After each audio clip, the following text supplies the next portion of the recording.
दोस्तों, आज का हमारा विषय है कुरुक्षेत्र पर। कुरुक्षेत्र जैसा कि सभी को पता है बहुत ही ऐतिहासिक जगह है।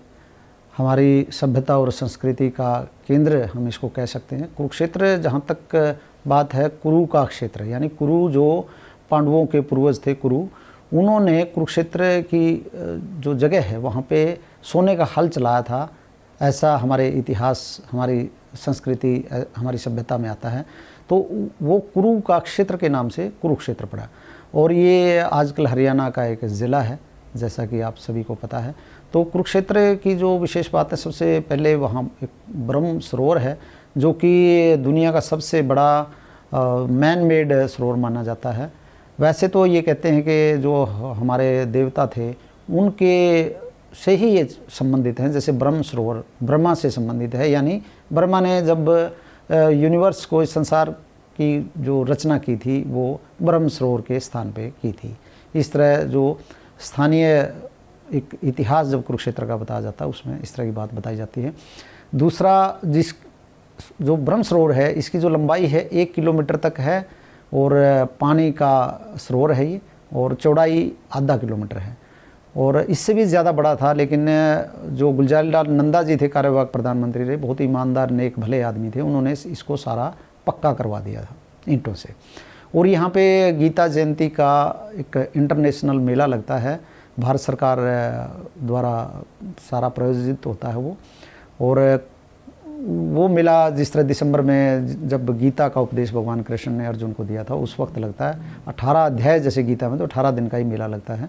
क्राफ्ट्स मेला भी होता है उसमें, और बाकी सरकार की जो डेवलपमेंट्स हैं हरियाणा के और दूसरे और पूरे देश के जो कल्चरल सेंटर्स हैं उनके कलाकार आते हैं, और दूसरे जो बेचने वाले, सामान बेचने वाले दुकानदार भी होते हैं।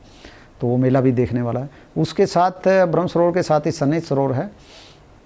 महाकवि कालिदास का जो नाटक है मेघदूतम, उसमें सन्निहित सरोवर की उन्होंने जिक्र किया है, जिसमें मेघों के कुल सन्निहित सरोवर के ऊपर को जाते हैं।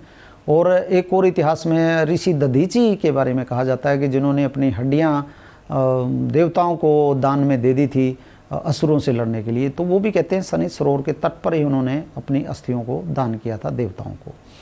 तो यहाँ पे पिंड और जिस तरह तर्पण और वो उस तरह के जो काम हैं वो करते हैं यहाँ पर। और उसके साथ कुरुक्षेत्र में फिर 9 ऐतिहासिक गुरुद्वारे हैं। 9 गुरुओं ने कुरुक्षेत्र में यात्रा की थी सूर्य ग्रहण के मेले पे।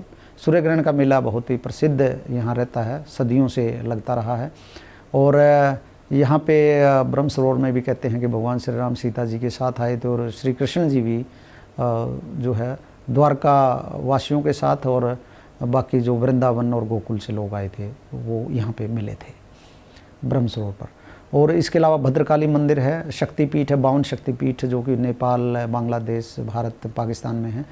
भगवान शिव की जो अर्धांगिनी थी माता सती, उनके जो पिता ने जब शिव जी का अपमान किया था तो वो यज्ञ हवन की अग्नि में कूद गई थी, तो शिव जी उनको लेके आसमान में चले गए थे। और फिर उनके अंग जहाँ जहाँ गिरे, तो कुरुक्षेत्र में भद्रकाली शक्तिपीठ है जहाँ पे उनका टखना गिरा था। और कहते हैं श्री कृष्ण बलराम का मुंडन भद्रकाली में हुआ था।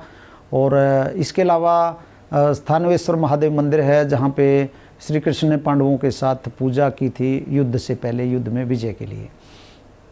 और उन्हीं के नाम पे थानेसर नाम पड़ा था कुरुक्षेत्र का, जो स्थानीय नाम है थानेसर। सम्राट हर्षवर्धन की जो राजधानी भी थी थानेसर।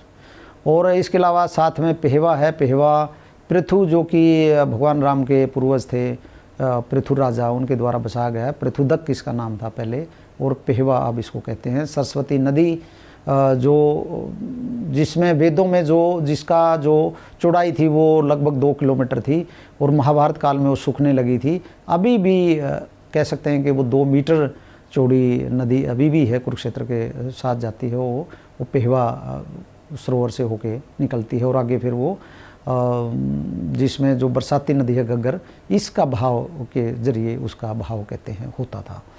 तो पेहवा है। पेहवा में भी सुनील दत्त ने नरगिस दत्त का यहाँ पे वो तर्पण किया था। ये भी बहुत धार्मिक जगह है। और कुरुक्षेत्र को 48 कोस भूमि में माना जाता है, ऐतिहासिक जो संदर्भ है।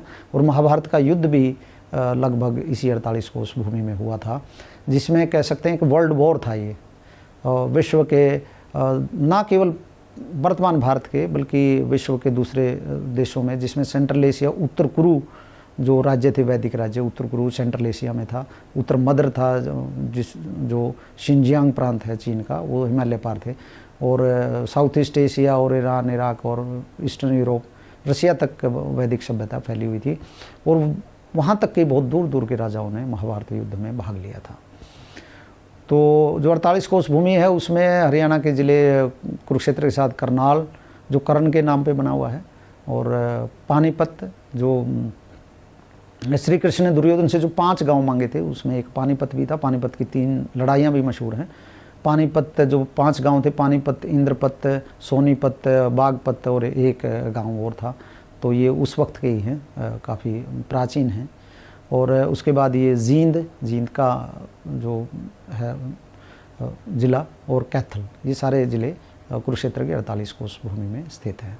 कुरुक्षेत्र में जो है बहुत ही सम्राट हर्षवर्धन के समय भी सुनने में जो आया था, और जो पढ़ते भी हैं कि जो उनके दरबारी कवि थे बाणभट्ट, उन्होंने लिखा था कि यहाँ के लोग बहुत ही शांति प्रिय हैं, बिना मांगे ही कर देते हैं, और फलों की, फूलों की और अनाज की यहाँ कोई कमी नहीं है। बहुत ही उपजाऊ इलाका है, आज भी ये बहुत ही उपजाऊ इलाका है। यहाँ पे गेहूँ और जो धान की फसल बहुत ही भरपूर मात्रा में होती है, और गन्ना भी, और बहुत ही अच्छा शहर है, खुला शहर है, बहुत अच्छा है।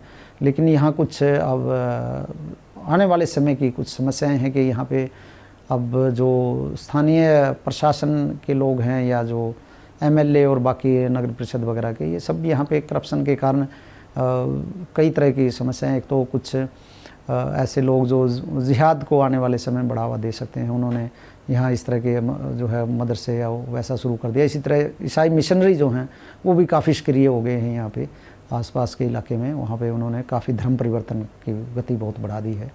तो जनता अभी जागरूक नहीं है इन समस्याओं के बारे में, तो जनता का जागरूक होना बहुत ज़रूरी है, नहीं तो जो पॉलिटिशियंस हैं वो अपना करप्शन के ज़रिए और दूसरा उसके समाज, ना केवल समाज को नुकसान पहुंचाते हैं बल्कि हमारी सभ्यता और संस्कृति का भी जो जितना ह्रास होता है उसके पीछे भी यही लोग होते हैं। तो जनता का जागरूक होना बहुत ज़रूरी है। बहुत ही अच्छी जगह है, और सभी को जिन्होंने कुरुक्षेत्र को नहीं देखा है, खासकर गीता जयंती का जब मेला लगता है तब कुरुक्षेत्र में ज़रूर भ्रमण करना चाहिए। तो दोस्तों आज इतना ही बस कुरुक्षेत्र के बारे में। अगली बार आपसे किसी और विषय पे बात करेंगे, तब तक के लिए धन्यवाद।